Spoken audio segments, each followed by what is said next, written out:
सोलापूर महानगरपालिकेचे नूतन आयुक्त डॉक्टर सचिन ओंबासे यांनी महापालिकेतील मालमत्ता कर विभाग, संगणक विभाग, पाणी पुरवठा विभाग, ड्रेनेज विभाग, आरोग्य विभाग, नगर रचना विभाग, बांधकाम विभाग, नगर अभियंता मंडई विभाग, मुख्य लेखापाल विभाग, मुख्य लेखापरीक्षक विभाग, अभिलेखापाल, सामान्य प्रशासन विभाग, अन्न परवाना विभाग, यूसीडी विभाग यांतर्गत लेखापरीक्षक विभाग यासह स्मार्ट सिटीच्या माध्यमातून कमांड अँड कंट्रोल सेंटर उभारणी करण्यात आली असून यामध्ये शहरातील नागरिकांच्या सोयीसाठी व सुरक्षिततेसाठी संपूर्ण शहरातील सुरक्षा व्यवस्थेवर देखरेख व नियंत्रण करण्याकामी इंटिग्रेटेड कमांड अँड कंट्रोल सेंटरच्या नियंत्रण कक्ष,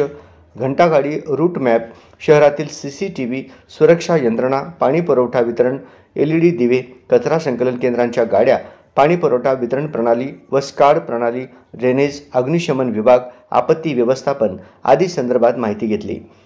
यावेळी स्मार्ट सिटीचे मुख्य कार्यकारी अधिकारी गोपीचंद कदम, अतिरिक्त आयुक्त रवी पवार, अतिरिक्त आयुक्त संदीप कारंजे, उपायुक्त आशिष लोकरे, मुख्य लेखापरीक्षक रुपाली कोळी, मुख्य लेखापाल रत्नराज जवळेकर, सहाय्यक आयुक्त शशिकांत भोसले, उपसंचालक नगर रचना मनीष विष्णुरकर, सार्वजनिक आरोग्य कार्यकारी अभियंता व्यंकटेश चौबे, विद्युत कार्यकारी अभियंता राजेश परदेशी,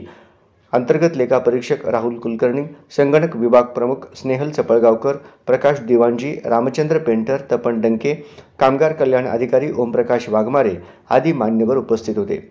यावेळी आयुक्त यांनी आपापल्या कार्यालय स्वच्छता ठेवावे तसेच दस्तऐवज, कागदपत्रांची वर्गीकरण करून सुस्थितीत ठेवणे, नागरिकांना त्रास होणार नाही याची खबरदारी घेऊन तत्काळ कामाचा निपटारा करून देणे तसेच सर्व विभागांनी आपल्याकडे दिलेला कामकाज वेळेत पूर्ण करण्याच्या सूचना दिल्या।